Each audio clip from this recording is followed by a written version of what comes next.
छत्रपती शिवाजी महाराजांचा विजय असो. नमस्कार, मी प्राध्यापक महेश खडके. शाश्वत स्वराज्याच्या या ऑनलाईन शिवजयंती कार्यक्रमामध्ये मी आपल्या सर्वांचं हार्दिक स्वागत करतो.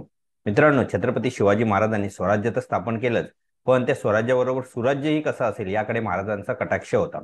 पण मला असं कुठेतरी वाटतं की छत्रपती शिवाजी महाराज हे काळाच्या पुढे जाणारे, काळाच्या पुढे वेध घेणारे एक यशस्वी उद्योजक सुद्धा होते. आणि हे मला असं का वाटतं आणि मी या तत्वांचा वापर माझ्या व्यवसायामध्ये कसा केला हे मी उदाहरण तुम्हाला पटवून देण्याचा प्रयत्न करणार आहे.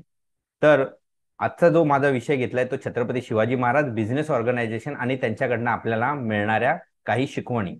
तर मित्रांनो, छत्रपती शिवाजी महाराजांना जेव्हा शहाजी महाराजांनी जिजामातांबरोबर पुणे व सुपे प्रांतावर पाठवलं तेव्हा त्यांच्यासाठी एक राजमुद्रा तयार करून दिली. आणि या राजमुद्रेवरची शेवटची 3 अक्षरे ही फार महत्वाची आहेत. आणि तेच स्वराज्याचं तत्व, मिशन, विजन आणि पर्पज सुद्धा होतं असं मला वाटतं. ते अक्षर म्हणजे मुद्रा भद्राय राजते, म्हणजे हे राज्य लोकांच्या कल्याणासाठी असेल याचं पालन छत्रपती शिवाजी महाराजांनी तहयात केलं. त्यानंतर संभाजी महाराजांनी आणि स्वराज्याच्या प्रत्येक मावळ्याने त्याच्या अंतिम श्वासापर्यंत या तत्वाचं पालन केलं आणि म्हणूनच इतकं मोठं स्वराज्य उभे राहिलं आणि ज्याला आजही आपण त्रिवार मुजरा करतो. तर मित्रांनो, आपला व्यवसाय सुरू करताना सुद्धा आपल्याला त्यामागचं आपलं हेतू, आपलं मिशन आणि विजन माहिती असलं पाहिजे. जसं माझ्या व्यवसायाचं मी पर्पज ठेवलेलं आहे की प्रत्येक विद्यार्थ्यांच्या पर्सनल डेव्हलपमेंटसाठी मी त्यांना वैयक्तिक लक्ष देणार, त्याच्यामध्ये शिक्षणाची आवड निर्माण करणार, त्यांच्याबरोबर कौटुंबिक बंध निर्माण करून त्याला या जगाचा जबाबदार नागरिक करणार. आणि या हेतूसाठीच आम्ही काम करत आहोत. तसं आपल्या सर्वांचं व्यवसाय का सुरू करतोय हे आपल्याला माहिती असलं पाहिजे. महाराजांनी व्यवसाय करते वेळेस क्लिअर कट सांगितलेले हे लोकांच्या कल्याणासाठी राज्य आहे आणि यासाठी महाराज सुद्धा झटले आणि आपण सुद्धा आपल्या तत्वांशी एकनिष्ठ राहिलं पाहिजे. त्यामुळे कितीही संकट आले, कितीही आपल्याला त्रास झाला तरी या तत्वासाठी आपण तडजोड करत नाही आणि दररोज सकाळी या तत्वां पूर्ण करण्यासाठी आपण उठतो आणि तितक्याच मेहनतीने कामाला लागतो, जे महाराजांकडनं आपल्याला शिकायला मिळतं. महाराजांनी त्यांच्या स्वराज्यामध्ये काही गोष्टींचं खूप काटेकोरपणे पालन केलं आणि सगळ्यांना ते पालन करायला लावलं. ते म्हणजे प्रत्येकांप्रती आपण विश्वास दाखवला पाहिजे, भेदभाव नाही केला पाहिजे आणि महिलांप्रती असलेला सन्मान. महाराजांनी जर महिलांशी कोणी गैरवर्तणूक करत असेल तर त्यांना काटेकोर आणि कडक शिक्षा होती. आणि याचं पालन महाराजांनी केलं आणि जे मावळे किंवा जो कोणीही व्यक्ती याचं पालन करणार नाही त्यांना महाराजांनी कडक शिक्षा दिली. आम्ही आमच्या व्यवसायामध्ये आता जवळपास आमच्याकडे 45+ व्यक्तींचा स्टाफ आहे, त्यामधील 40 तर महिला आहेत. पण त्या महिलांना याच प्रकारची वागणूक इथे दिली जाते, त्यामुळे या महिला खूप विश्वासाने आमच्या बरोबर काम करतात आणि प्रामाणिकपणे काम केल्यामुळे आमचा व्यवसाय वाढीत लावण्यामध्ये या महिलांचा मोठा योगदान आहे. आपण सर्वांनीही या गोष्टी इथे अशा प्रकारे केल्या पाहिजेत. महाराजांनी त्यांचं स्वराज्य उभं करते वेळेस चांगले लोक जोडले आणि जोडले नाहीत तर त्यांना हे स्वराज्य का स्थापन करायचं आहे, मुद्रा भद्राय राजते, हे त्यांच्या मनामध्ये, रक्ताच्या कणाकणामध्ये महाराजांनी ते वसवण्याचं काम केलं. आणि म्हणूनच ही स्वराज्याचे मावळे होते, मग तानाजी असू द्या, बाजीप्रभू देशपांडे असू द्या, मुरारबाजी असू द्या, यांनी आपल्या प्राणांची आहुती या स्वराज्यासाठी दिली. महाराजांसाठी हे लोक मरण्यासाठी का तयार होते? कारण त्यांना माहिती होतं महाराज जे काम करतायत ते लोक कल्याणाचं काम करतायत आणि आपण प्रत्येकाने त्यांना साथ दिली पाहिजे. अशी लोक आपण आपल्या व्यवसायामध्ये आणू शकतो का? अशी लोक आणण्याचं काम महाराजांच्या तत्वांवरती आम्ही त्यांचं पालन करून अशी लोक आम्ही आमच्या व्यवसायामध्ये, माझ्या कोचिंग क्लासमध्ये आणलेली आहेत आणि या शिक्षकांना समजावून सांगितलेलं आहे की मला हा व्यवसाय का करतोय आणि यामागचं माझं तत्व काय आहे. आणि म्हणूनच ही शिक्षक सुद्धा या आमच्या तत्वांचं पालन करतायत, विद्यार्थ्यांना घडवण्यासाठी योगदान देत आहेत आणि 10-10, 12-12 वर्ष झालेत ही आमच्या कोचिंग क्लासमध्ये टिकून आहेत. हे का आहेत? कारण आम्ही महाराजांची तत्व अंगीकारली आहेत आणि लोकांमध्ये सुद्धा त्यांना ती दिलेली आहेत आणि त्याचं काटेकोर पालन करतोय. आपण सर्वांनी सुद्धा या गोष्टींचं पालन केलं पाहिजे. पुढे महाराजांनी जेव्हा स्वराज्य स्थापन केल्यानंतर ते जेव्हा वाढवायचं होतं तर प्रत्येक वेळेस महाराजांच्या लक्षात होतं की प्रत्येक वेळेस युद्ध करून स्वराज्य वाढणार नाही, काही काही वेळेस आपल्याला लोकांशी मैत्री करावी लागेल. म्हणून महाराजांनी राज्याभिषेकानंतर दक्षिण दिग्विजयाची जेव्हा मोहीम काढली त्यावेळेस त्यांनी आदिलशहा, निजामशहा आणि कुतुबशहा यांच्याशी मैत्रीचे संबंध प्रस्थापित केले आणि त्यांना सांगितलं आपला जो बलाढ्य शत्रू आहे औरंगजेब तो कधी ना कधी दक्षिणेत येईल, त्यावेळेस आपण सर्वांनी मिळून त्याचा सामना करूया आणि त्याला इथून परतवून लावूया. त्यासाठी आपण सर्वांनी एक होणं गरजेचं आहे. आणि म्हणूनच महाराजांनी 1.5 ते 2 वर्षाच्या कालावधीमध्ये जिंजीपर्यंतचा प्रदेश स्वराज्यात जोडला हे फक्त मैत्रीच्या बळावर होऊ शकतं. इथे महाराजांनी बघितलं, पैशाचा, वेळेचा आणि मनुष्यांचा कमीत कमी ऱ्हास होईल आणि जास्तीत जास्त प्रदेश खजिना आपल्याला मिळेल. हीच तत्वे आपण प्रत्येकाने आपल्या व्यवसायामध्ये करू शकतो का? आपण वेगवेगळ्या लोकांशी कोलॅबरेशन करू शकतो का? आम्ही काय केलेलं आहे, अजय दरेकर सर आहेत, त्यांच्या वर्सटाईल एज्युकेशन सिस्टम यांच्याबरोबर आम्ही कोलॅबरेशन करून त्यांचे जे 3 प्रोग्राम्स आहेत, ॲबॅकस, वेदिक मॅथ्स आणि हँडरायटिंग इम्प्रुव्हमेंट, हे आम्ही आणलेले आहेत. त्यामुळे विद्यार्थी संख्या वाढलेली आहे, त्याच्यानंतर रेव्हेन्यू सुद्धा आमचा इथे वाढलेला आहे.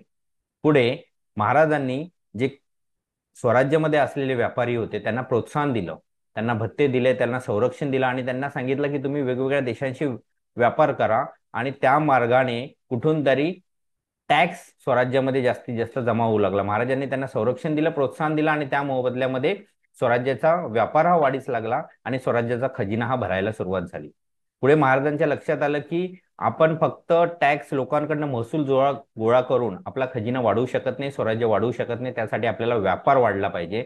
आणि त्यांनी बघितलं की बाहेरच्या देशातनं ब्रिटिश आहेत, फ्रेंच आहेत, डच आहेत, पोर्तुगीज आहेत, जे भारतामध्ये येत आहेत, व्यापार करतायत आणि हळूहळू स्वतःचं बस्तान बसवतायत. मग आपण का नाही त्यांच्या देशाशी व्यापार करायचा?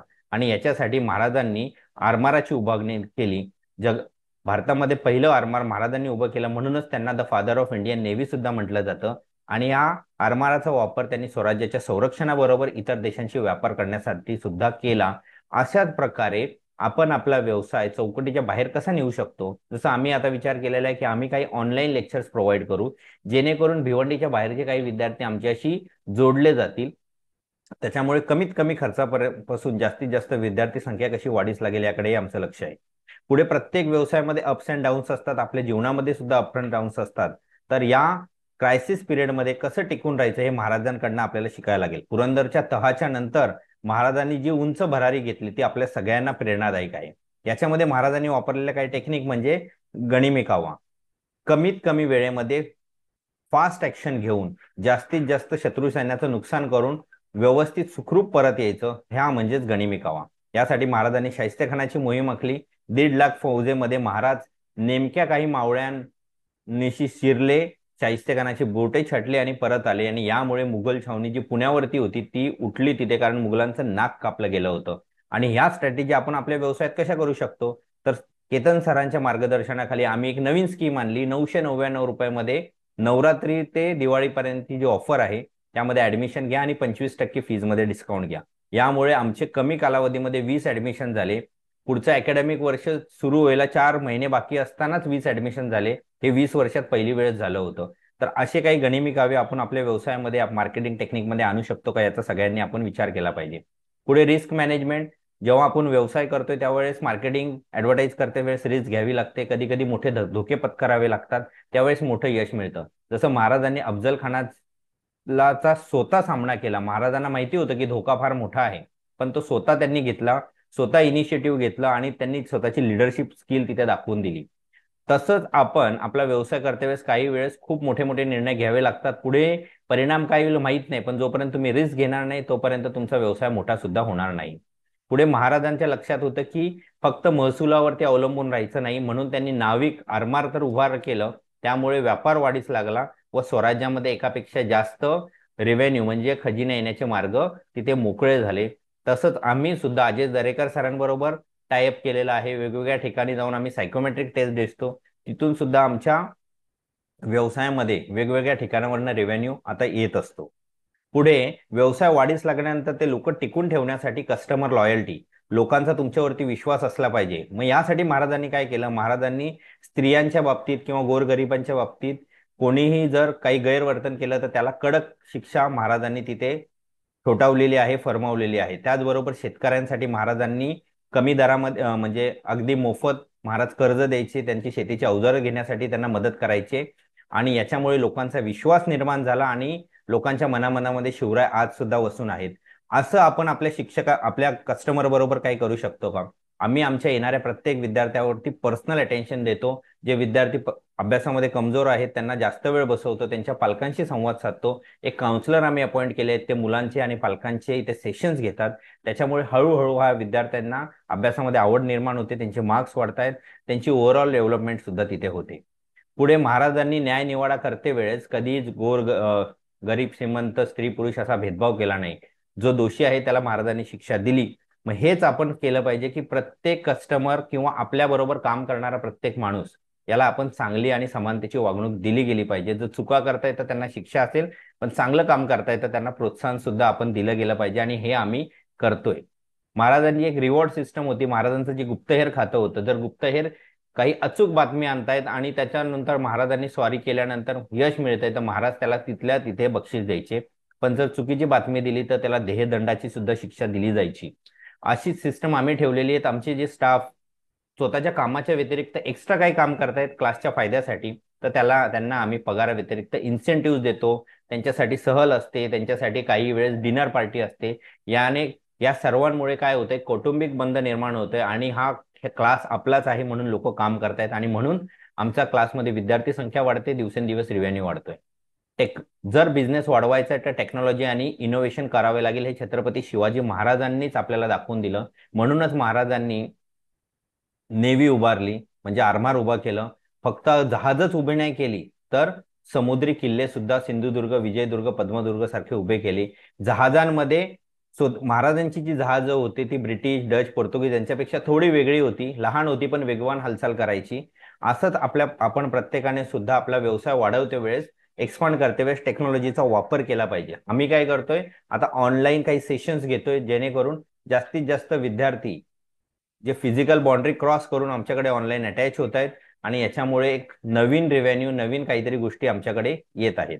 पुढे महाराजांनी किल्ल्यांचं नेटवर्क उभं केलं. हे किल्ले म्हणजे व्यापाराचे केंद्र होते. याने स्वराज्याचं तर संरक्षण व्हायचं, पण लोकांना तिथे सुरक्षिततेची भावना होती, ती व्यापाराची केंद्र होती. आणि म्हणून महाराजांनी किल्ले जिंकली, किल्ले बांधले आणि त्यांची डागडुगी करून ती मजबूत बनवली. असं आपण आपला प्रत्येकाचा किल्ला करू शकतो का? म्हणजे तुमचं जिथे सेटअप आहे तो इतका सक्षम आपण करू शकतो का की तुम्ही जरी तिथे नाही आहेत तरी पण ते ऑफिस किंवा तो तुमचा प्लांट तितका चांगला उभा राहील? जेव्हा आपण बिझनेस एक्सपांड करतोय तेव्हा जुना किल्ला किंवा तुमचं जुनं ऑफिस तितक्याच सक्षमतेने काम करतंय का? जसं भिवंडीमध्ये आम्ही 3 ब्रांचेस ओपन केल्या, पण पहिली ब्रांच जेव्हा सक्षमतेने आणि मी नसतानाही जेव्हा सुरू झाली तेव्हाच आम्ही दुसरी ब्रांच ओपन केली, ती चांगली सुरू झाली, मग तिसरी ब्रांच ओपन केली. असं या महाराजांच्या काही तत्वांचा मी वापर केलाय, तर तुम्ही सुद्धा ते करू शकता. पुढे महाराजांकडे गुप्तहेरांचं खूप मोठं नेटवर्क होतं. बहिर्जी नाईक त्याचे प्रमुख होते, आणि या सर्वांनी अचूक बातम्या महाराजांना दिल्या आणि महाराजांनी त्या आधारावरती मोहिमा आखून त्या यशस्वी करून स्वराज्य उभं केलं. तसंच आपल्याकडे जे वेगवेगळ्या प्रकारचे कस्टमर येतात त्याचा आपल्याकडे डेटा असतो, त्याचं प्रॉपरली अनालाइज करून कुठल्या कस्टमरला कधी काय कसं हवं आहे व आपल्याकडे काम करणारे लोकांना काय काय प्रॉब्लेम्स येतात यांचं जर सोल्युशन आपण शोधलं तर आपला व्यवसाय आपण मोठा करू शकतो. मी तेच करतोय की कुठल्या मुलांचे काय प्रॉब्लेम्स आहेत, कोणाला गणितामध्ये प्रॉब्लेम आहे, कोणाला मराठीमध्ये प्रॉब्लेम आहे, कोणाचे सायकोलॉजिकल इश्यूज आहे, कोणाचे झोपेचे इश्यूज आहे, यासाठी मी आणि माझे काउन्सिलर आम्ही काम करतोय. पालकांशी बोलतोय, मुलांशी बोलतोय. आम्ही स्पेशल मेंटरशिप प्रोग्राम सुरू केलेला आहे. या सर्वांमुळे जास्तीत जास्त पालकांचा आणि विद्यार्थ्यांचा आमच्यावरती विश्वास बसलाय आणि आमच्याकडे विद्यार्थी संख्या वाढते. आणि सर्वात महत्वाचं म्हणजे व्यवसाय टिकण्यासाठी लागतो पैसा.